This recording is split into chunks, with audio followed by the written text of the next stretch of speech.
It's just incompetency on the state's part because this whole situation is just. I'm just being honest. We got a fight going up in here. He hit me in my face. My lip is bleeding. It's already bad enough y'all got us here. From the police who respond, the unlikely residents housed and staff ill-equipped. Very unprepared. I had no idea what I was supposed to do. Fulton County Department of Family and Children's Services turned offices into homes. It was crazy. This whistleblower began working at one of the Fulton DFAC's offices this year as a behavioral aide, staff assigned to monitor a foster child. She thought she was hired to serve kids in dorms, organize units. She says it was anything but. I assumed there was an area for them to stay in that was more like rooms.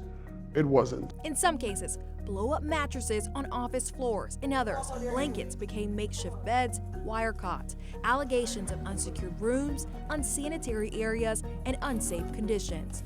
CBS 46 Investigates uncovered reports the properties are plagued by children doing drugs, escaping the premises, stealing site electronics and money, concerns of sexual promiscuity, attacking workers, attacking each other, kids as young as 12. My child was in her room and two other girls came in to fight her, and no one did anything about it. We obtained body camera, 911 calls, incident reports, all documenting a pattern resulting from long-term stay of foster teens at the DFAC's office in College Park and on Fairburn Road in Atlanta. The practice, it's called office hoteling. We're staying here because they don't have nowhere for us to go, so we're living here. This year alone, police responded to the offices more than 100 times. I'm so tired, bro. I'm so tired of coming here, bro. Huh? I'm so tired of coming here. Yeah. In this particular instance, a teen vandalized the building. One is trying to make contact. DFAC staff shows the officer the damage, then takes him to the child. The officer asks the child if she wants to go to the hospital for a mental health crisis. So I'm just trying to make sure everything good. I mean, it's not, but it's nothing you can help with. Ultimately, the child is left in DFAC's office custody. Hopefully this is the last call. It wouldn't be. State data reveals this so-called practice of office hoteling was happening even last year, not just in Fulton, but across the state. The data we analyzed shows in 2022, on average, teens stayed 16 days in Fulton offices compared to the statewide average of 20 days. In 2021, on average, teens stayed 12 days in Fulton offices, while the statewide average was 20 days. We found the longest office hoteling here in Fulton was more than 2.5 months, and across Georgia, more than 4 months. Children are in the room with the door closed, so I open the door. They all sitting out like that at the project somewhere, smoking a big fat blunt. This whistleblower says she resigned, accusing the agency of systemically failing children. They feel like they're unwanted because, I mean, they just drop you off in an office when no adult cares about you. I mean, that's what it seems like to them. State leaders did not interview with us, so we took our findings to the Independent Oversight Agency, which investigates DFACs, the Georgia Office of the Child Advocate, or OCA. After seeing those places, interviewing those kids, we had an emergency meeting with state DFAC's leadership, DHS leadership, and asked that those kids be moved out. DFAC's offices are not designed to be places where kids live. The OCA director, Jerry Bruce, was once a juvenile judge, a former DFAC's attorney. He understands the intricacies of the system, which currently has about 10,000 kids in foster care in Georgia. I mean, no, you can't say it won't happen again. Here's why. We learned kids experiencing mental or behavioral health issues have juvenile court cases which typically end in two ways: go to a detention facility or go into DFAC's custody. OCA claims neither of these options are effective, but judges continue to send kids into DFAC's custody. So what judges wind up doing a lot of times, and it's sort of choosing the lesser of two evils, it's a sort of measure of desperation to try to get these kids and their families help. However, DFACS then gets overloaded with cases, understaffed with case managers, and cannot find placement for kids, all while facing the historic battle of fewer resources, fewer foster families, leaving a pattern of problems to continue. It kind of like perpetuates the cycle even into their adulthood. Yes, even into their adulthood. They just feel like no one cares. This whole situation is just.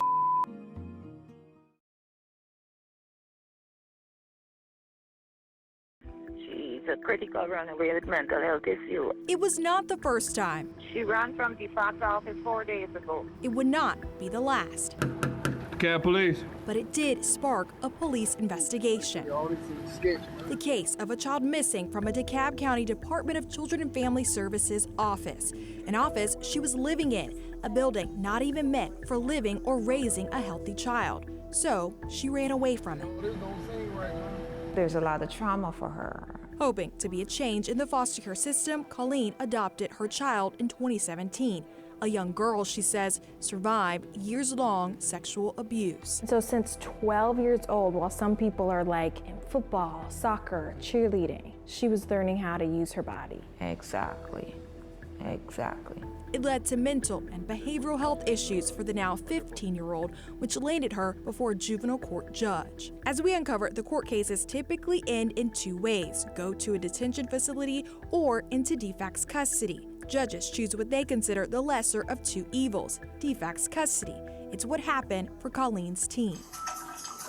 Few resources, few placement options leave kids in state custody, living in local DFAC's county offices. They're not getting help at all. Records we obtained show in Fulton County the longest overnight office stay was nearly 3 months. In DeKalb, nearly 2 months. Police records show children doing drugs, stealing, sexual promiscuity, attacking workers, attacking each other, or running away. They're out there selling their body. Colleen alleges after her daughter took off from the DFAC's county office, she was immediately sex trafficked.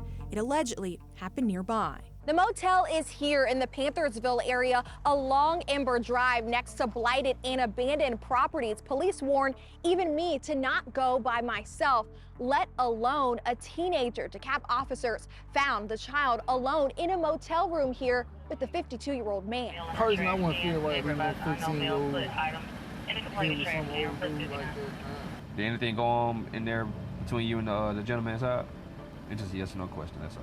No? Okay. So you good? All right. The man claimed he was innocent. I think it's bull. Yeah. I think he probably saw her out about. The DFAC's caseworker, who later met the officer and the child at the hospital, shared this concern. And then she also has a history of sex trafficking. So that's why I did advise my supervisor to bring her here. This summer, the FBI rescued nearly 30 Metro Atlanta children sex trafficked in hotels.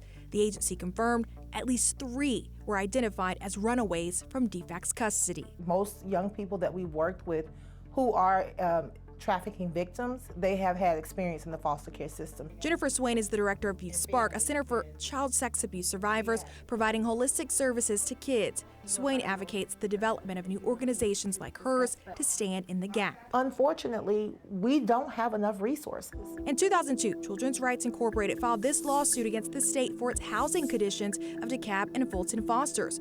More than 20 years ago, children who could not be placed were sent to shelters, plagued with similar problems like today's offices: drugs, abuse, violence. It's been happening for years. Georgia State Representative Shelley Hutchinson. A situation clearly worse than I thought. The lawmaker sits on the state's Health and Human Services Committee, which creates solutions for agencies including DFAC's. She vows to work for new mental, behavioral, and placement facilities for fosters. If we can focus on this issue, then maybe we can get money in the budget to create some of the places that we need. You have to be the one to tell us. They're not in a facility where they could get help. They're supposed to be having counseling.